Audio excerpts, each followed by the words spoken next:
રામરક્ષા સ્તોત્રનો આ ઉપાંત્ય શ્લોક છે અને એમાં વિશ્વામિત્રે બધી જ વિભક્તિઓનો એવો સરસ વિનિયોગ કર્યો છે કે મને એમ થયું કે તમને કહું કે જુઓ આ કેવું સરસ કાવ્ય બન્યું છે. રામો રાજમણી સદા વિજયતે. આ રામો પહેલી વિભક્તિ છે, કર્તા વિભક્તિ. કર્તા વિભક્તિ એક વચન. આ બધી પહેલી વિભક્તિના જ કર્તા વિભક્તિ છે, કર્મ વિભક્તિ છે, કરણ વિભક્તિ છે, એ બધાના એક વચનના રૂપો છે. રામો રાજમણી એટલે કે બધા રાજાઓમાં શ્રેષ્ઠ છે અને એ સદા વિજય પામે છે.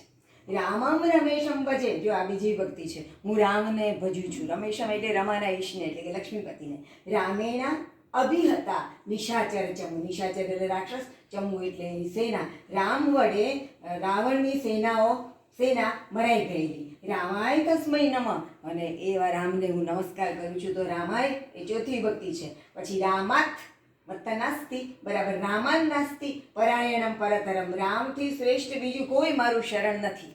રામસ્ય દાસોમ્યહમ. રામનો હું દાસ છું. દાસઃ અસ્મિ અહમ. તો આ છઠ્ઠી વિભક્તિ છે. આ પાંચમી વિભક્તિ, આ ચોથી વિભક્તિ, આ ત્રીજી, આ બીજી, આ પહેલી. અને હવે કે રામે ચિત્તલય સદા ભવતુ. મારું ચિત્ત હું રામમાં સદા પરોવી રાખું છું. હો રામ, હે રામ. આઠમી વિભક્તિ મામુદ્ધર. મારો ઉદ્ધાર કર. જય શ્રી રામ.